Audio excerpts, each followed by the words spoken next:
नाज़रीन ग्रामी, भारतीय हुक्काम ने चीन के साथ सरहदी तनाज़े के बाद $5.2 अरब का असलहा खरीदने का फैसला कर लिया। भारतीय फौज ने अहम इकदाम उठाना शुरू कर दिए, जबकि गुज़श्ता रोज मोदी अपने पैरों पर चलकर लद्दाख पहुंचे और वहां की सूरत हाल का बगौर जायजा लिया। इस मौके पर भी भारतीय शरपसंद वज़ीर आज़म ने पाकिस्तान के साथ जंग और चाइना के साथ अमन बरकरार रखने का अज़्म जाहिर किया। क्या चीन मोदी को सबक सिखाने के लिए मुकम्मल तौर पर तैयार है? क्या आने वाले दिनों में भारत पाकिस्तान के साथ झड़प ले सकता है? जमीनी हकायक क्या कहते हैं? मुअज़्ज़िज़ ख़वातीन व हज़रात, चीन से ठुकाई और जिल्लत आमेज शिकस्त ने भारतीय फौज और हुकूमत को मजबूर कर दिया है कि वो मजीद हथियार खरीदें। इस मकसद के तहत भारतीय हुक्काम सरगर्म हो चुके हैं और गुज़श्ता रोज की एक आम इत्तला के मुताबिक मोदी ने भारतीय वज़ारत दिफा को हुक्म दिया है कि वो फिल फौर जरूरी जंगी हथियार खरीदे ताकि चीन से लड़ाई में जीता जा सके। जिसके बाद ये खबरें मंजराम पर आ रही हैं कि भारत $5.2 अरब का असला खरीदने जा रहा है, जिसमें 20 अदद MiG-21, 29 अदद रूसी साख्ता जंगी तैयारे और 12 अदद सूखोईसी जहाज शामिल हैं। इस हवाले से भारतीय वज़ारत दिफा की जानिब से जारी करदा बयान में बताया गया है कि मुसल्लह कुव्वतों और सरहदी तहफ़्फ़ुज़ में तक़वियत लाए जाने के दायरे कार में यह फैसला किया गया है। इस रकम का $4.1 अरब मकामी फर्मों से असलहा और फौजी साजो सामान खरीदने पर खर्च किया जाएगा। यहाँ एक इंकिशाफ ये भी करते चले कि गुज़श्ता साल भारत ने फ्रांस से 36 अदद राफेल लड़ाका जहाज खरीदने का मुआहदा किया था और अब यह कहा जा रहा है कि इनमें 6 अदद राफेल तैयारे चंद ही दिनों में भारत पहुंच जाएंगे, जिसके बाद बकौल भारतीय हुक्काम भारत की दिफाई सलाहियत बढ़ जाएगी और मुमकिन है कि वह इन जंगी तैयारों को चीन के खिलाफ कार्रवाई के लिए इस्तेमाल करें। ताहम आलमी शख्सियात का मौक़िफ़ है कि भारत जिस तेजी से जंगी हथियार जमा कर रहा है, उससे ये मालूम होता है कि भारत अमन का साथ देने वाला मुल्क नहीं, बल्कि इस मुल्क पर शरपसंद और फसादी ज़हनियत रखने वाले अफराद अब हुकूमत कर रहे हैं। नाज़रीन ग्रामी, यहाँ आपको एक और अहम खबर भी देते चले कि मोदी ने गुज़श्ता रोज लद्दाख के एक अहम इलाके का दौरा किया और अगले मोर्चों पर मौजूद भारतीय फौजियों से खिताब भी किया। चीन से सरहदी तनाज़े के कई दिनों बाद भारतीय वज़ीर आज़म नरेंद्र मोदी ने chief of defence staff Bipin Rawat और आर्मी जनरल मनोज के साथ लद्दाख का दौरा किया। तफसीलात के मुताबिक भारतीय वज़ीर आज़म ने चीन की तरफ से शदीद सुबकी के बाद भारतीय फौज का मोराल बुलंद करने के लिए एक कदम उठाया है और उन्होंने भारतीय फौज के आर्मी चीफ के साथ लद्दाख का दौरा किया। ताहम ये दौरा भी भारत की रुसवाई का सबब ही बना। आलमी मीडिया ने मोदी के इस दौरे को आड़े हाथों लेते हुए भारतीय हुक्काम समेत फौज को आईना दिखा दिया। नरेंद्र मोदी के इस दौरे पर आलमी मीडिया का कहना है कि चीन को भारत की ठुकाई करने के लिए किसी गैर मुल्क की मदद की जरूरत नहीं है। चीनी मुसल्लह अफवाज इस कदर बहादुर और बासलाहियत हैं कि वो भारतीयों को बआसानी सबक सिखा सकती हैं। अब वो लद्दाख से भारत को बेदखल करके ही दम लेंगी, जबकि भारत के चंद दानिश्वर भी यही कह रहे हैं कि चीन ने जिस अंदाज से कार्रवाई की वो काबिज इलाके कभी वापस नहीं करेगा, बल्कि मजीद इलाकों पर कब्जा करके भारत को धूल चटा देगा। दूसरी जानिब भारतीय ज़राए इब्लाग की ये खबर जो खुद भारतीय स्टैब्लिशमेंट ने दी है 100% झूठ पर मबनी है कि लद्दाख में बरसे पिकार चीनी फौज के साथ कोई पाकिस्तानी जवान मौजूद है। इस तरह की मन घड़त खबरों का मकसद भारतीय फौज की चीनी फौज के हाथों बन रही दुर्गत पर पर्दा डालना है।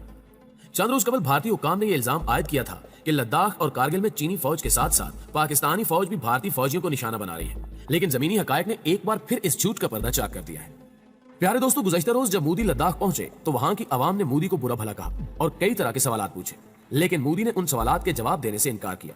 ताहम उन्होंने भारतीय फौजियों से खिताब किया, जिसमें मोदी ने पाकिस्तान से जंग और चीन से अमन की बातें की। मोदी ने अपने खिताब में भारत को एक अमन पसंद मुल्क के तौर पर पेश करने में भी कोई कसर बाकी नहीं छोड़ी। उन्होंने दबे अल्फाज में चीन की तरफ इशारा करते हुए कहा कि तौसीब पसंदी की जंग का दौर खत्म हो चुका है और आज तरक्की की जंग चल रही है। तौसीब पसंदी की जंग लड़ने वालों को हमेशा शिकस्त से दो चार होना पड़ता है।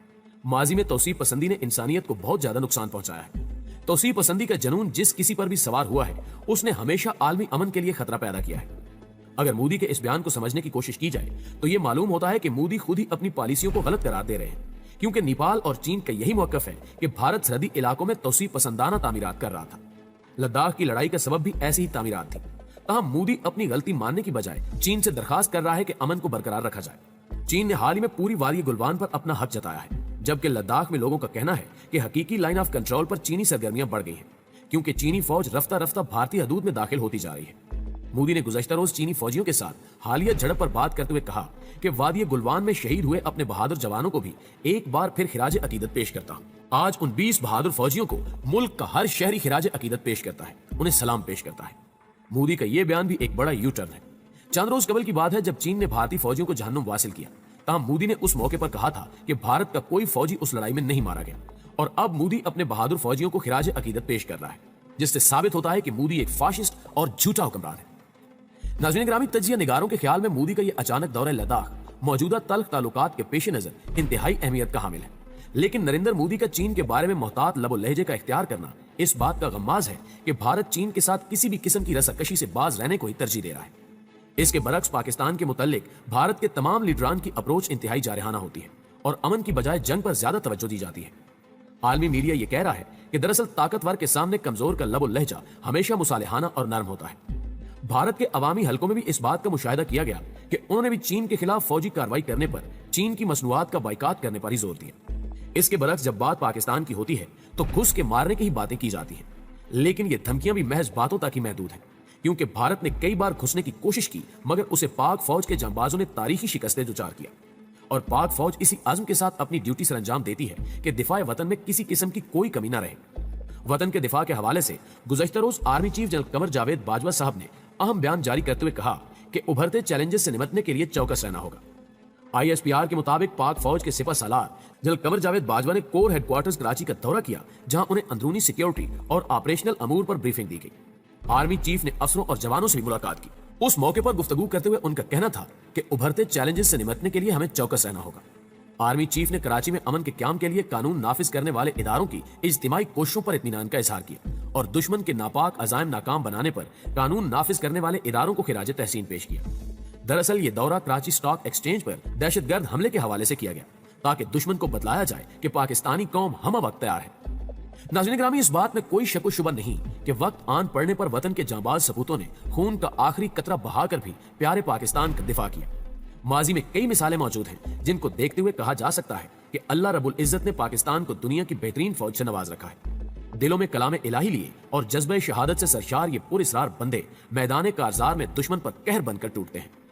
پاک فوج کی پیشہ ورانہ صلاحیتوں کو دیکھتے ہوئے عالمی دنیا بھی حیرانی اور پریشانی میں مبتلا ہے، یہاں تک کہ امریکی اور یورپی عسکری شخصیات برملا پاک فوج کی جنگی صلاحیتوں کا اعتراف کر چکی ہیں۔ یہی نہیں بلکہ دشمن ملک بھارت کے بیشتر جنرل اور کرنل دوران جنگ پاکستانی افواج کی مہارت دیکھ کر دنگ رہ جاتے ہیں اور بعد ازاں اعتراف بھی کرتے ہیں کہ پاک فوج جیسی مضبوط اور ذہین فوج شاید ہی دنیا میں کہیں اور پائی جاتی ہو۔ لیکن اس کے باوجود شر پسند دشمن ہمیشہ پنگل لینے کی کوشش کرتا رہتا ہے، یہ جانتے ہوئے بھی کہ ہم سے ٹکراؤ گے تو مٹ جاؤ گے۔ آخر میں حسب روایت دعا ہے کہ اللہ پاک وطن عزیز، پاکستانی قوم اور پاک فوج کو تا قیامت شاد و آباد رکھے، آمین ثم آمین۔ دوستوں، میں پوری امید ہے کہ آج کی اس ویڈیو سے بھی آپ کافی اپڈیٹ ہوئے ہوں گے۔ اگر ویڈیو اچھی لگے تو اسے لائک کرتے ہوئے اپنے دیگر دوستوں کے ساتھ بھی شیئر ضرور کیجیے گا۔ جلدی حاضر ہوتے ہیں کچھ تازہ خبروں کے ساتھ، تب تک اپنا اور اپنے پیاروں کا ڈھیر سارا خیال رکھیے۔ اللہ نگہبان۔